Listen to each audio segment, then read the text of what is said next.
Click করুন অ্যাপের bell আইকনে আর সাবস্ক্রাইব করুন এবিপি আনন্দ। সব সময় থাকুন খবরে। করোনা মুক্ত সৌমিত্র চট্টোপাধ্যায় কোভিড আইটিইউ থেকে তাকে স্থানান্তরিত করা হলো নন কোভিড আইটিইউতে।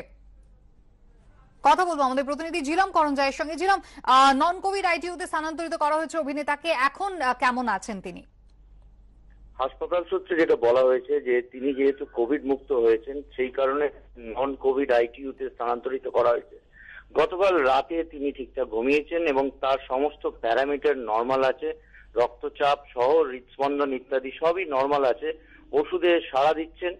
তার শরীরের যে সংক্রমণের মাত্রা সেটা গতকালই চিকিৎসকরা জানিয়েছিলেন নিয়ন্ত্রিত হয়েছে এবং আজকে ফের আর কয়েক দফা রিপোর্ট তারা যাচাই করে দেখবেন।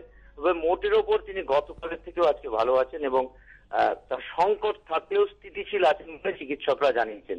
এবং গতকালের কোভিড রিপোর্ট নেগেটিভ আসার পর থেকেই চিকিৎসকরা আশাবাদী যে আস্তে আস্তে ধাপে ধাপে তিনি চিকিৎসায় যে সাড়া দিচ্ছেন সেটার গতি বাড়বে বলে তারা মনে করছেন এবং এইটা সম্ভব হলে তাকে আইটিইউ থেকে খুব শীঘ্রই জেনারেল বেডে স্থানান্তর করা যেতে পারে বলে চিকিৎসকরা আশাবাদী। কুসুমিতা, ধন্যবাদ ছিলাম।